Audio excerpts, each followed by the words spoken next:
Shashi's world ప్రేక్షకులందరికీ కూడా నమస్కారం అండి. ఇప్పుడు మనం మన వరంగల్లోని వరంగల్ చౌరస్తా గీతాభవన్ దగ్గర ఉన్న వినాయకుడి దగ్గరకు వచ్చాము. ఇక్కడ విశిష్టత ఏంటి, ఈ సంవత్సరం ఎలా ఉంది విగ్రహం అనేది మనం ఇప్పుడు చూడబోతున్నాం. వారి మాటల్లోనే విందాం, వచ్చేయండి. సార్ నమస్కారం. నమస్కారం. జై శ్రీరామ్. జై శ్రీరామ్.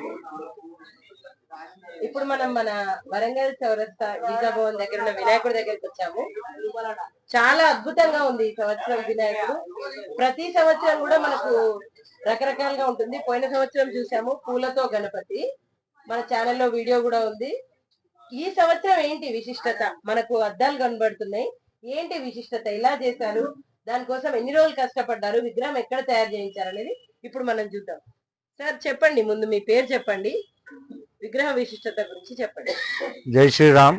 మాది శ్రీ సిద్ధి విఘ్నేశ్వర ఉత్సవ కమిటీ వరంగల్ చౌరస్తా. నా పేరు నాగా రామచందర్.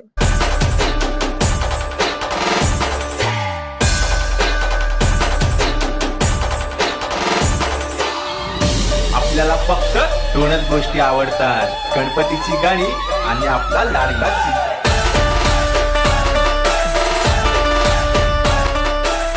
ఉయ్యాలలో పెట్టేసి ఊపడానికి అలాంటిది అద్దాలది గది ఉంటుంది.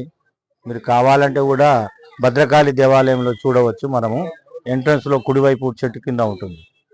దానినే ఆలోచనగా తీసుకొని చేయాలనేటువంటి సదుద్దేశంతో, గొప్ప ఆలోచనతోటి మేము ఈ నిర్ణయం తీసుకోవడం జరిగింది.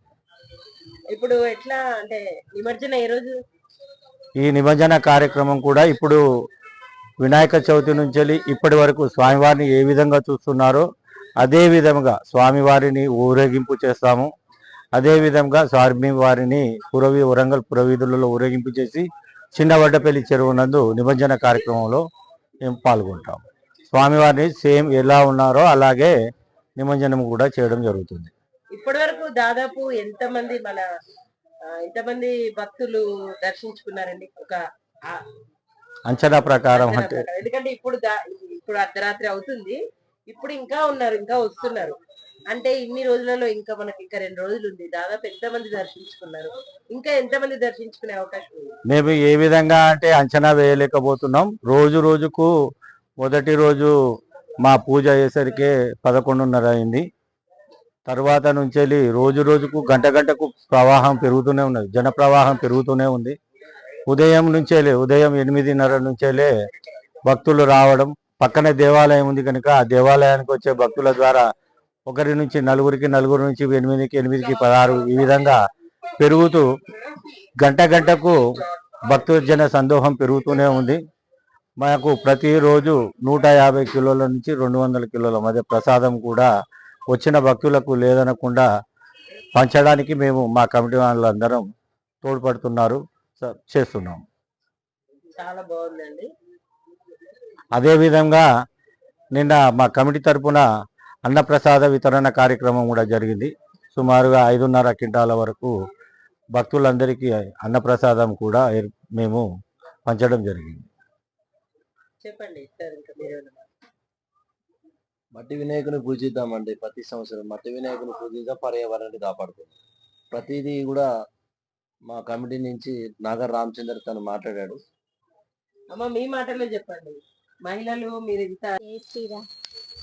జై శ్రీరామ్ అండి. జై శ్రీరామ్. మీరేం చెప్పదలుచుకున్నారు మన వరంగల్ భక్తులకు? మన మహిళల తరఫున మీరు ఏం చెప్పదలుచుకున్నారు చెప్పండి. ఎప్పటికీ అందరూ రండి, సేవించుకోండి. జై శ్రీరామ్. చెప్పండి అమ్మా.